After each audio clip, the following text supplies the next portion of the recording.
જય મા સરસ્વતી. નમસ્કાર વિદ્યાર્થી મિત્રો, હું કનુભાઈ ગુરુજી મહર્ષિ ક્લાસીસ YouTube ચેનલની અંદર આપ સૌનું હાર્દિક સ્વાગત કરું છું.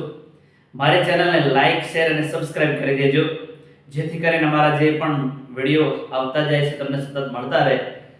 આપણે અત્યારે સ્વાધ્યાય 3.3 ની અંદર લોપની રીત શીખી રહ્યા છીએ. એમાં દાખલા નંબર 2, આપેલી સમસ્યાઓ પરથી સુરેખ સમીકરણ યુગ્મ બનાવો અને તેમના ઉકેલો, જો શક્ય હોય તો લોપની રીતે શોધો. અહીં આપણને બે વસ્તુ કીધી છે: સુરેખ સમીકરણ યુગ્મ બનાવો અને શક્ય હોય તો લોપની રીતે શોધો. જે પણ રકમ આપેલી છે એના પરથી આપણે પેલો દ્વિચલ સુરેખ સમીકરણ યુગ્મ બનાવવાનું છે અને પછી લોપની રીતે એનો ઉકેલ શોધવાનો છે. જોવાની રકમ નંબર 1, એક અપૂર્ણાંકના અંશમાં 1 ઉમેરતા અને છેદમાંથી 1 બાદ કરતા અપૂર્ણાંક કિંમત અતિ સંક્ષિપ્ત રૂપમાં 1 બને છે. જો માત્ર છેદમાં 1 ઉમેરતા અપૂર્ણાંકનું અતિ સંક્ષિપ્ત સ્વરૂપ 1 દ્વિતીયાંશ બને તો તે અપૂર્ણાંક શોધો. જો પહેલાનું સમીકરણ બનાવો છે. હવે અપૂર્ણાંક છે એટલા માટે એને અંશ અને છેદ આપણે ધારવો પડશે. ધારો કે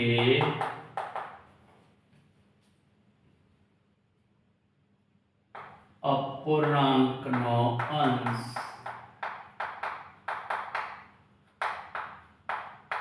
બરાબર x અને અપૂર્ણાંકનો છેદ બરાબર y. અંશ આપણે x ધાર્યો, છેદ આપણે y ધાર્યો. તેથી માગેલ અપૂર્ણાંક બરાબર અંશ x છેદ y. આવો અપૂર્ણાંક આપણો બનશે. હવે જો આપણે શરત ઉપર આવીએ તો એક અપૂર્ણાંકના અંશમાં 1 ઉમેરતા અને છેદમાંથી 1 બાદ કરતા. જો તારે જો અહીંયા તો પેલો જે મૂળ અપૂર્ણાંક છે એમ નામ લખી દઈએ x છેદમાં y. હવે જેમ આમાં કીધું છે એમ કરીએ. અંશમાં 1 ઉમેરતા, તો અહીંયા અંશ જે છે એની અંદર 1 આપણે ઉમેરી દઈશું. છેદમાંથી 1 બાદ કરતા, તો જે છેદ y છે એમાંથી 1 બાદ કરી દઈશું. તો આપણને જે અતિ સંક્ષિપ્ત સ્વરૂપ છે આનો 1 મળે છે. કેટલું મળે છે? અહીંયા 1 મળે છે. તો આ રીતે એ શરત પ્રમાણે લખી દેવાનું. હવે આનું સાદું રૂપ આપીએ. તેથી x + 1 એમને લખી દઈશું. આ y - 1 અહીંયા અંશમાં જશે, 1 સાથે ગુણાશે એટલે y - 1 થઈ જશે. તેથી x આ પ્લસ y ડાબી બાજુ આવે તો માઈનસ y થશે. -1 ત્યાંના ત્યાં રાખીએ. +1 જમણી બાજુ જાય તો -1 થશે. તેથી x - y, જો બંને ચિહ્નો સમાન છે એટલે ઉમેરવાના, 1 ને 1 2, બંને આગળ માઈનસ એટલે ચિહ્ન આવશે માઈનસ. આને કહીએ સમીકરણ 1. હવે જો બીજી શરત. જો માત્ર છેદમાં 1 ઉમેરતા અપૂર્ણાંકનો અતિ સંક્ષિપ્ત સ્વરૂપ 1 દ્વિતીયાંશ બને તો તે અપૂર્ણાંક શોધો. તો અહીંયા ફક્ત છેદમાં 1 ઉમેરવાના. જે મૂળ અપૂર્ણાંક છે આપણે એમને લખી દઈએ. પહેલા x છેદમાં y, છેદમાં 1 ઉમેરતા તો છેદની અંદર 1 ઉમેરી દઈશું. તો આનું અતિ સંક્ષિપ્ત સ્વરૂપ 1 દ્વિતીયાંશ બને છે. હવે જો આનો ક્રોસ ગુણાકાર કરી દઈએ તો 2 ને અહીંયા x સાથે ગુણો તો 2x મળશે. y + 1 અહીંયા ભાગાકારનું છે, અહીંયા ગુણાકારમાં જશે, 1 સાથે ગુણાશે એટલે y + 1 જ મળશે. તેથી 2x આ પ્લસ y ડાબી બાજુ લઈ જઈએ તો માઈનસ y થશે, જમણી બાજુ વધશે 1. આને કહીએ સમીકરણ 2. જો હવે આપણા બંને સમીકરણ મળી ગયા છે, હવે આપણે લોપની રીતનો ઉપયોગ કરવો છે. આપણે આ સ્વાધ્યાયના દાખલા નંબર 1 ની અંદર લોપની રીત શીખીને આવ્યા છે. હજુ એને બાકી કરીએ. જો લોપની રીતની અંદર શું કરવાનું હોય છે, જે પણ આપણી પાસે બે ચલ છે, બે ચલમાંથી એક ચલનો આપણે લોપ કરવાનો હોય છે. એ લોપ કરવા માટે સહગુણકો સરખા કરવાના હોય છે. જો અહીંયા આપણે y નો લોપ કરીએ તો y ના સહગુણકો ઓલરેડી સરખા છે જ, બરાબર. y નો સહગુણક -1, અહીંયા y નો સહગુણક -1 છે. જો તમારે x નો લોપ કરવો હોય તો અહીં x આગળ 2 છે, તો અહીં x આગળ 2 લાવવા પડે. આપણે સીધો y નો લોપ કરી દઈએ, ઓલરેડી સહગુણકો સરખા છે. હવે તો અહીંયા જુઓ, બીજું કે જે આપણે y નો લોપ કરીએ તો એની આગળના ચિહ્નો સમાન છે, તો આપણે અહીંયા સમીકરણ 1 માંથી 2 બાદ કરીશું. મેં તમને સમજાવ્યું છે આગળના દાખલાની અંદર કે જે ચલનો તમે લોપ કરી રહ્યા હોય અને એના ચિહ્નો જુદા જુદા હોય તો તમારે ઉલ્લેખ કરવાનો સરવાળો કરતા, અને ચિહ્નો જો સમાન હોય, આ રીતના બંને માઈનસ માઈનસ હોય, બંને પ્લસ પ્લસ હોય, તો બાદબાકી કરતા અથવા બાદ કરતા એવો ઉલ્લેખ કરીશું. તો અહીંયા જો y આગળના ચિહ્નો સમાન છે, આની આગળ માઈનસ છે, આની આગળ માઈનસ, ચિહ્નો સમાન છે એટલા માટે અહીંયા લખીજો સમીકરણ 1 માંથી 2 બાદ કરતા સમીકરણ 1 જે છે એમને લખી દઈશું x y બરાબર -2. અહીંયા બીજું સમીકરણ પણ લખી દઈએ 2x y બરાબર 1. હવે જો આપણે જ્યારે બાદ કરતા હોઈએ, બાદબાકી કરતા હોય ત્યારે ચિહ્નો બધા બદલી દેવાના. આ જો એક આગળ પ્લસ છે એટલે પ્લસ ના શું થઈ જશે માઈનસ, અહીંયા માઈનસ ના થઈ જશે પ્લસ, આ પ્લસ છે પ્લસ ના શું થઈ જશે માઈનસ. હવે જુઓ બે આગળ માઈનસ, બદલેલું ચિહ્ન ધ્યાનમાં લેવાનું. તો એક આગળ માઈનસ છે, બંને ચિહ્નો સમાન છે, તો આપણે સરવાળા બાદબાકીના નિયમ પ્રમાણે અહીંયા બે ચિહ્નો સમાન હોય ત્યારે ઉમેરવાના. 2 ને કેટલા થશે 3, બંને આગળ માઈનસ છે, ચિહ્ન માઈનસ મૂકી દઈશું. હવે જુઓ અહીંયા આ y માઈનસ છે, આ y હવે પ્લસ છે, બદલેલું ચિહ્ન ધ્યાનમાં લઈએ. જો ચિહ્નો જુદા જુદા હોય તો બાદ કરવાના, y માંથી y જાય તો 0. અહીંયા જુઓ હવે x રે પ્લસ છે અને 2 રે માઈનસ, એટલે બાદબાકી થશે. 2 માંથી 1 જાય તો 1x. અહીંયા 2 મોટા એ માઈનસ છે, બદલેલું ચિહ્ન ધ્યાનમાં લેવાનું છે એટલા માટે અહીંયા આવશે માઈનસ. તેથી -x બરાબર -3. બંને બાજુથી માઈનસ માઈનસ દૂર કરો તો x બરાબર આપણને 3 મળે. આ આપણને અંશ મળ્યો છે. હવે છેદ y મેળવવા માટે x બરાબર આ 3 ની જે કિંમત છે તમે સમીકરણ 1 માં x ની જગ્યાએ મૂકશો એટલે તમને y મળી જશે. સમીકરણ 2 માં પણ x ની જગ્યાએ મૂકો તો પણ y મળી શકે, પણ આપણે સમીકરણ 1 માં મૂકીએ. સમીકરણ 1 માં x બરાબર 3 મૂકતા તો જે જગ્યાએ x છે ત્યાં 3 મૂકી દઈએ. 3 ઓછા y બરાબર -2. તેથી -y આ +3 જમણી બાજુ જશે તો -3 થશે. તેથી -y બરાબર, અહીંયા જો બંને ચિહ્નો સમાન છે એટલે ઉમેરવાના. 2 ને 3 5, બંને આગળ માઈનસ છે એટલે જવાબ આવી જશે માઈનસ. તેથી y બરાબર 5. આ આપણને છેદ મળી ગયો છે. અહીંયા લખીએ તેથી માગેલ અપૂર્ણાંક બરાબર x છેદમાં y. જો x આપણને 3 મળ્યો છે, છેદ y આપણને 5 મળ્યો છે,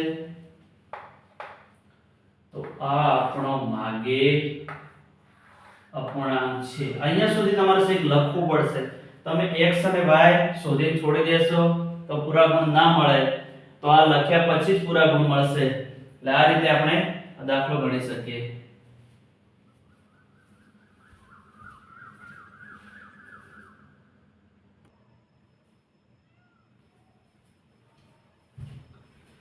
નંબર 2, 5 વર્ષ પહેલા નૂરીની ઉંમર સોનુની ઉંમરથી 3 ગણી હતી.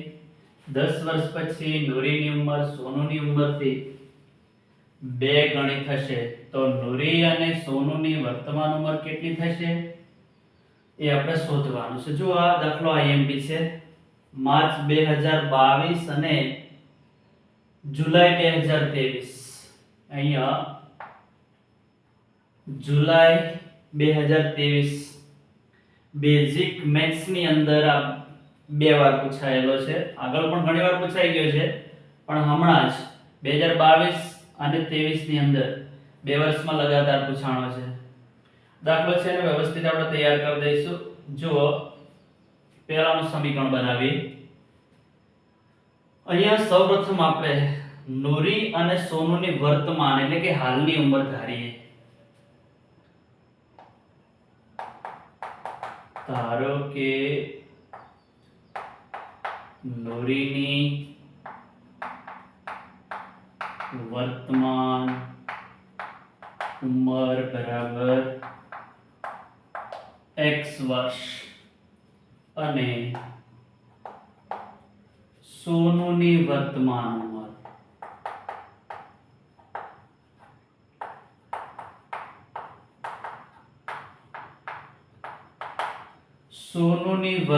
ઉંમર બરાબર y વર્ષ. હવે જોઈએ, 5 વર્ષ પહેલા નૂરીની ઉંમર સોનુની ઉંમરથી 3 ગણી હતી. તો અહીંયા 5 વર્ષ પહેલા કીધું છે. મેં તમને સમજાવેલું છે સ્વાધ્યાય 3.2 ની અંદર કે જ્યારે પહેલા કીધું હોય ત્યારે બાદ કરવાનો, પછી કીધું હોય ત્યારે ઉમેરવાનો. અહીંયા જુઓ, સોનુની અને નૂરી અને સોનુની બંનેની ઉંમરમાંથી 5 વર્ષ બાદ કરીશું. પહેલા કીધું છે એટલે આપણે બાદ કરીશું. તો x માંથી 5 બાદ કરીએ, x -5. એ રીતે y માંથી 5 બાદ કરીશું. ટૂંકમાં નૂરીની ઉંમરમાંથી 5 વર્ષ બાદ કરવાના, સોનુની ઉંમરમાંથી પણ 5 વર્ષ બાદ કરવાના. હવે જો વાક્ય 5 વર્ષ પહેલા નૂરીની ઉંમર સોનુની ઉંમરથી 3 ગણી હતી. નૂરીની ઉંમર સોનુની ઉંમરથી 3 ગણી હતી. તો જે સોનુની ઉંમર છે એની આગળ આપણે તગડો લગાવવો પડશે. આગળ આખો કૌંસ કરી પછી આગળ 3 લગાવવાના. તેથી x -5, 3 ને y સાથે ગુણીએ તો 3y, 3 પંચા 15. તેથી x માઈનસ આ પ્લસ 3y ડાબી બાજુ જશે તો -3y થશે. -15 -5 જમણી બાજુ જાય તો +5 થશે. તેથી x -3y બરાબર, જુઓ હવે અહીંયા આ -15 છે, આ +5 છે. ચિહ્નો જુદા જુદા છે તો બાદ કરવાના. 15 માંથી 5 જાય તો 10. હવે 15 મોટા એની આગળ માઈનસ એટલે અહીંયા જવાબમાં ચિહ્ન માઈનસ નો આવશે. અને કે સમીકરણ 1. હવે જો આગળ 10 વર્ષ પછી નૂરીની ઉંમર સોનુની ઉંમરથી 2 ગણી થશે. તો ફરી પાછા પછી કીધું છે તો જે હાલની વર્તમાન ઉંમર છે એ બંનેની અંદર 10 વર્ષ ઉમેરી દઈશું. 10 વર્ષ પછી કીધું છે તો અહીંયા x માં પણ 10 ઉમેરી દો, y માં પણ 10 ઉમેરી દો. હવે જુઓ, 10 વર્ષ પછી નૂરીની ઉંમર સોનુની ઉંમરથી 2 ગણી થશે. તો આ 2 જે છે અહીંયા સોનુની ઉંમર આગળ આવી જશે. નૂરીની ઉંમર સોનુની ઉંમરથી 2 ગણી થશે. તેથી x + 10 2 × y એટલે 2y, 2 દાન 20. તેથી x બરાબર 2y ડાબી બાજુ આવશે તો -2y થશે. આ +10 જમણી બાજુ જાય તો -10 થશે. તેથી x - 2y બરાબર 20 માંથી 10 જાય તો 10. આને કહીએ સમીકરણ 2. હવે જો આપણે આ લોપની રીતનો ઉપયોગ કરી રહ્યા છીએ તો બંને સમીકરણમાંથી કોઈ પણ એક ચલનો આપણે લોપ કરવો છે. જો x નો આપણે લોપ કરવો હોય તો એના સહગુણકો સરખા કરવા પડે, સરખા છે જ. તો અહીંયા x નો લોપ કરવા માટે સમીકરણ 1 માંથી સીધા 2 બાદ કરવાના. જો તમારે y નો લોપ કરવો હોય તો અહીંયા 3 ને 2 વડે ગુણો ત્યારે 2 તરી 6 થાય અને 3 વડે ગુણો ત્યારે 3 દુ 6 થાય. 6 માંથી 6 વઈ જાય તો 0. પણ આપણે x નો જ લોપ કરીએ, ઓલરેડી સહગુણકો સરખા છે એટલા માટે સમીકરણ 1 માંથી 2 બાદ કરતા. જો બાદ કરતા મેં કેમ લખ્યું છે મેં તમને સમજાવ્યું છે કે x આગળ અહીંયા પ્લસ છે, કઈ ચિહ્ન નહીં મૂકેલો મતલબ પ્લસ છે, અહીંયા પણ x આગળ પ્લસ છે. જ્યાં તમે જે ચલનો લોપ કરી રહ્યા હોય એની આગળના ચિહ્નો જો સમાન હોય તો તમારે બાદ કરતા લખવાનું. બંને આગળ પ્લસ પ્લસ હોય તો બાદ કરતા લખવાનું, બંને આગળ માઈનસ માઈનસ હોય તો પણ બાદ કરતા જ લખવાનું. જો x - 3y બરાબર -10, x - 2y બરાબર 10. હવે જો જ્યારે તમે બાદ કરતા એ ઉલ્લેખ કરો છો ત્યારે ચિહ્નો બદલવાના. આ +10 છે તો એના માઈનસ થઈ જશે, આ માઈનસ છે એના પ્લસ થઈ જશે, આ પ્લસ છે એના માઈનસ થઈ જશે. તો જ્યારે બાદ કરતા ઉલ્લેખ કરેલો હોય ત્યારે બધા ચિહ્નો ખાસ બદલી દેવાના. હવે જો આનું સાદુરૂપ આપીએ તો 10 આગળ માઈનસ છે, આ 10 આગળ માઈનસ છે, બદલેલું ચિહ્ન ધ્યાનમાં લેવાનું. બંને ચિહ્નો સમાન હોય ત્યારે ઉમેરવાના. 10 ને 10 20 અને બંને આગળ જે સમાન ચિહ્ન છે મૂકી દેવાનું. અહીંયા જુઓ 3 રહ્યા માઈનસ છે, 2 રહ્યા પ્લસ છે, બદલેલું ચિહ્ન ધ્યાનમાં લેવાનું. ચિહ્નો જુદા જુદા હોય ત્યારે બાદ કરવાના. 3 માંથી 2 જાય તો 1, 3 મોટા એ માઈનસ એટલે જવાબ આવશે -1. x માંથી 1 જતા રહેશે 0, પ્લસ છે આ માઈનસ છે એટલે 1 માંથી 1 જતા રહેશે. તેથી -y બરાબર -20. બંને બાજુથી માઈનસ માઈનસ દૂર કરો તો y બરાબર 20. હવે આ જે કિંમત છે કોઈ પણ એક સમીકરણમાં મૂકીશું. આપણે અહીંયા સમીકરણ 1 માં મૂકીએ, 2 માં મૂકો તો ચાલે. સમીકરણ 1 માં y બરાબર 20 મૂકતા તો સમીકરણ 1 ની અંદર પહેલા જે છે લખી દે x - 3. હવે જો x - 3 લખી ગયા, હવે y જે છે ત્યાં આપણે 20 મૂકી દઈશું. 20 બરાબર -10.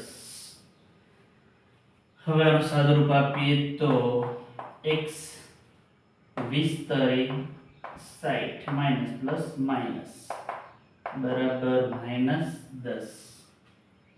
તેથી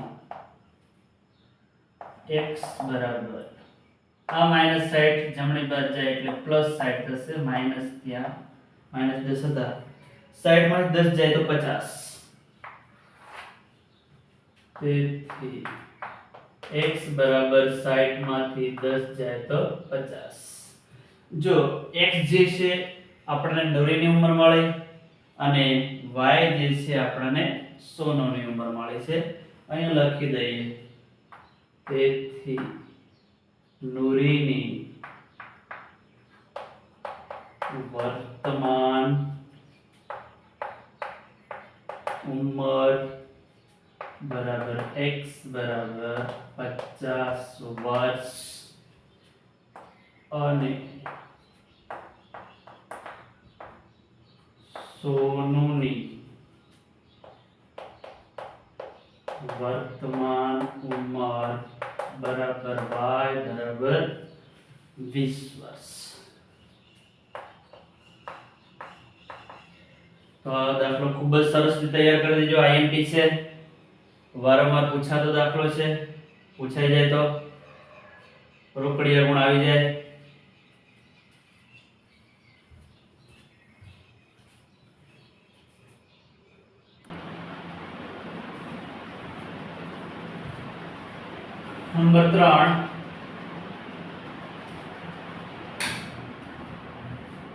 નંબર 3, બે અંકોની સંખ્યાના અંકોનો સરવાળો 9 છે. વળી સંખ્યાના 9 ગણા કરતા મળતી સંખ્યાએ અંકોની અદલાબદલી કરતા મળતી સંખ્યા કરતા 2 ગણી છે. તો તે સંખ્યા શોધો. બે અંકોની એક સંખ્યા આપણે અહીંયા શોધવાની છે. તો પહેલાનું સમીકરણ બનાવવું છે. હવે આનું સમીકરણ બનાવીએ, દાખલાની શરૂઆત કરીએ, થોડી પાયાની બાબત સમજી લઈએ. ધારો કે આપણી પાસે બે અંકની કોઈ એક સંખ્યા 36 છે. હવે તમને એવું પૂછવામાં આવે કે 3 ની સ્થાન કિંમત કેટલી, તો તમે બોલશો 30 અને સ્થાનની સ્થાન કિંમત કેટલી કહેશો 6. આ કઈ રીતે મળે? તો તમે જુઓ, અહીંયા 6 છે એકમના સ્થાનમાં છે. 6 એકા 6. 3 છે એ દશકના સ્થાનમાં છે. 3 દાન 30. તો અહીંયા જે દશકના સ્થાનની જે સંખ્યા છે એને તમે 10 વડે ગુણો ત્યારે તમને 10 તારી 30 મળે છે. જો 100 ના સ્થાનની અંદર કોઈ સંખ્યા હોય તો એની સ્થાન કિંમત મેળવવી હોય તો આપણે 100 વડે ગુણવા પડે. 1000 ના સ્થાનમાં હોય તો 1000 વડે ગુણવા પડે. તો આ રીતે આપણે હાલ અહીંયા બે અંકની સંખ્યા શોધી રહ્યા છીએ. તો અહીંયા એકમનો જે અંક છે તે જેમ છે એમ નામ લખી દેવાનો, 6 એકા 6. પણ દશકનો જે અંક છે એને તમારે 10 વડે ગુણવો પડશે. તો જ તમને દશકના સ્થાનની જે સ્થાન કિંમત છે, દશકનો જે સ્થાનમાં જે અંક છે એની સ્થાન કિંમત તમને મળશે. અહીં આપણે એકમ માટે એક ચલ ધારીશું, દશક માટે એક ચલ ધારીશું. ગમે તે અરસપરસ ધારી શકાય, જવાબમાં કોઈ ફરક નહીં પડે. આપણે અહીં એકમ માટે x ધારી લઈએ. ધારો કે સંખ્યાનો એકમનો અંક બરાબર x અને સંખ્યાનો દશકનો અંક બરાબર y. તમે અરસપરસ ધારી શકો, જવાબમાં કોઈ ફરક નહીં પડે. જો તમે એકમનો અંક y ધારો તો દશકનો x ધારવાનો. અહીંયા લખીએ, તેથી માગેલી સંખ્યા, મૂળ સંખ્યા શબ્દ વાપરીએ, તેથી મૂળ સંખ્યા બરાબર, જોતા રહેજો. હવે મૂળ સંખ્યા, એકમનો અંક આપણે x ધાર્યો છે, જેમ છે એમ લખી દઈશું. પરંતુ દશકનો અંક આપણે જે y ધાર્યો છે એને તમારે અહીંયા 10 વડે ગુણીને લખવા પડશે. એટલે કે 10y લખવા પડશે. મેં તમને સમજાવ્યું છે કે દશકના સ્થાનમાં જે અંક છે એની સ્થાન કિંમત મેળવવી હોય તો તમારે 10 વડે ગુણવા પડે. તો અહીંયા તમારે 10y લખવા પડશે. હવે જો પેલી અંકોની અદલાબદલી કરતા જે સંખ્યા મળે છે એ સંખ્યા પણ મેળવી દઈએ. અહીંયા લખીએ, અંકોની અદલાબદલી કરતા મળતી નવી સંખ્યા બરાબર. જો અંકોની અદલાબદલી કરવાની, ટૂંકમાં અંકોની અદલાબદલી એટલે અહીં જે 36 છે જે અંક તમે બદલી દો એટલે કેટલા થઈ જાય 63. જે એકમના સ્થાનમાં છે એને દશકના સ્થાનમાં લાવી દેવાનો, દશકના સ્થાનમાં છે એને એકમના સ્થાનમાં લઈ જવાનો. તો 36 એ બની જશે 63. અહીંયા જોશો તો x જે એકમના સ્થાનમાં છે દશકના સ્થાનમાં આવી જશે, તો અહીંયા થઈ જશે 10x અને y જે દશકના સ્થાનમાં હતો એ એકમના સ્થાનમાં જતો રહેશે, તો બની જશે 10x y. તો આ મૂળ સંખ્યા આ અંકોની અદલા બદલી કરતા મળતી સંખ્યા છે. હવે આગળ જુઓ, અહીંયા આપણને પહેલા તો અંકોનો સરવાળો 9 આપેલો છે, પહેલું સમીકરણ તો મેળવી જ દઈએ. જે બંને અંકો છે આપણી જોડે, એક x છે, બીજો y છે અને બંને અંકોનો સરવાળો 9 છે. તો પહેલું સમીકરણ તો ઓલરેડી અમને મળી જાય છે.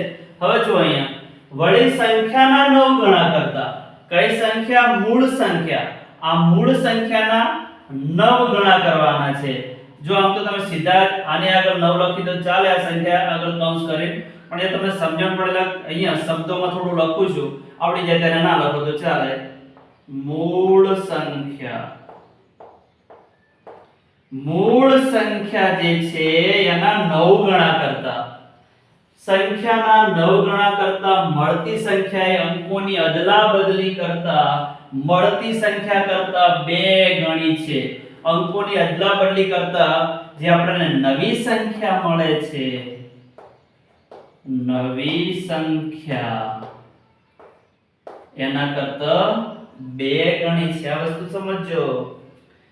મૂળ સંખ્યાના 9 ગણા કરતા અંકોની અદલા બદલી કરતા જે નવી સંખ્યા મળે છે એના 2 ગણા જેટલું પરિણામ થાય છે. હવે જે મૂળ સંખ્યાઓ છે આપણે લખી દઈએ, જે અસલ સંખ્યાઓ છે. મૂળ સંખ્યા આપણી પાસે 10y + x છે, તો 10y + x 2. નવી સંખ્યા 10x + y છે. 9 ને 10 સાથે ગુણો, 9 દાન 90y, 9 × x એટલે 9x, 2 દાન 20x, 2y, 2 × y એટલે 2y. તેથી અહીંયા 9x જે x વાળો પદ છે પહેલું લખો હું 9x. આ 20x ડાબી બાજુ જાય તો -20x થશે. આ y વાળું પદ છે +90y, પાછળ લખીએ. +2y ડાબી બાજુ જાય તો -2y થશે. બરાબર ની જમણી બાજુ ફક્ત 0 જ વધે છે. તેથી જો અહીંયા આ +9 છે, આ -20 છે. આ બંને સજાતીય પદો છે. 20 માંથી 9 જાય તો 11. 20 મોટા માઈનસ એટલે 11 આવશે માઈનસ. હવે જો આ +90 છે, આ -2y છે, તે આપણે બાદ કરવાના છે. 10 માંથી 2 જાય તો 8. જો 90 મોટા છે પ્લસ એટલે જવાબ આવશે પ્લસ. હવે જો બંને બાજુ અહીંયા 11 વડે ભાગીએ તો 11 × 1 = 11, 11 × 8 = 88, તો 11 ઉડી જાય છે. તો અહીંયા સીધા લખી દો તો ચાલે, પણ આપણે એક સ્ટેપ કરીએ. અહીંયા -11x / 11 વત્તા 88y / 11 બરાબર 0/11. આપણે બંને બાજુ 11 વડે ભાગી દીધા, તો 11 ઉડી જશે. અહીંયા 11 × 8 = 88, 11 ઉડી જશે. -x વત્તા 8y, 0 ને 11 વડે ભાગો એટલે 0. જો તમને મૌખિક ગણતરી સીધી ફાવતી હોય તો આ સ્ટેપ કરવાની જરૂર નથી, સીધું જ લખી દેવાનું. તેથી અમુક સ્ટેપ તમને આવડતા હોય તો સીધા લખી દો તો ચાલે. હવે પહેલું પદ માઈનસ છે અને પ્લસ કરી દઈએ, તો બંને બાજુ આપણે માઈનસ વડે ગુણી દઈએ તો માઈનસ ના થઈ જશે પ્લસ, આ પ્લસ ના થશે માઈનસ, અને અહીંયા તો 0 છે. આને કહીએ સમીકરણ 2. જો હવે આપણને બંને સમીકરણ મળી ગયા છે, આપણે લોપની રીતનો અહીંયા ઉપયોગ કરવો છે. તો અહીંયા ઓલરેડી x ના સહગુણકો સરખા જ છે. સમીકરણ 1 માંથી 2 બાદ કરી એટલે સીધો y મળી જશે. સમીકરણ 1 માંથી 2 બાદ કરતા સમીકરણ 1 પેલું એમને એમ લખી દઈએ તો x y બરાબર 9. સમીકરણ 2 છે x ઓછા 8y બરાબર 0. હવે જ્યારે પણ આપણે બાદબાકી કરતા હોઈએ ત્યારે ચિહ્નો બદલી દે. આ પ્લસ છે અને માઈનસ કર દો, આ માઈનસ છે અને પ્લસ કર દો, આ પ્લસ છે અને માઈનસ કર દો. જો અહીંયા 9 માં 0 ઉમેરો, બાદ કરો 9 જ આવે. હવે અહીંયા y આગળ પ્લસ છે, 8y આગળ બદલેલું ચિહ્ન ધ્યાનમાં રાખો તો અહીંયા પણ પ્લસ જ છે. બંને ચિહ્નો સમાન છે એટલે ઉમેરવાના. 8 ને 1 9 આવે, બંને આગળ પ્લસ છે, ચિહ્ન પ્લસ જ આવશે. તેથી 9y બરાબર 9. તેથી y બરાબર 9 છેદમાં 9. 9 9 ઉડી જશે તો આપણને y બરાબર 1 મળશે. હવે y બરાબર 1 જે આપણને મળ્યા છે સમીકરણ 1 ની અંદર y ની જગ્યાએ મૂકી દઈએ. સમીકરણ 1 માં y બરાબર 1 મૂકતા તો x વત્તા જે જગ્યાએ y છે તે આપણે 1 મૂકવાના છે. x વત્તા 1 બરાબર 9. તેથી x બરાબર 9 વત્તા 1 જમણી બાજુ જાય તો -1 થશે. તેથી x બરાબર 9 માંથી 1 જાય તો 8. તો આપણને x મળી ગયો. અને હવે માગેલી સંખ્યા એટલે મૂળ સંખ્યા. તેથી મૂળ સંખ્યા બરાબર પહેલા આ રીતે જેમ છે એમ લખી દઈશું 10y + x. 10y + x 10. હવે જો જે જગ્યાએ y છે ત્યાં આપણે 1 લખી દઈશું. 10 x બરાબર 8 છે તો 8 લખી દઈએ. 10 એકા 10 વત્તા 8 બરાબર 10 ને 8 18. અહીંયા જે 18 છે આપણને એ માગેલી સંખ્યા છે. તો આ રીતે આપણે પહેલા જે પણ રકમ આપેલી હોય એના ઉપરથી સુરેખ સમીકરણો બનાવવાના અને પછી લોકની રીતનો ઉપયોગ કરી અને આ રીતના આપણે દાખલા ગણી શકીએ. હવે પછીના જે પ્રશ્ન નંબર 2 ના જે ચોથો અને પાંચમો દાખલો છે આના પછીના વિડિયોમાં આપણે શીખીશું. Thank you very much. જય મા સરસ્વતી.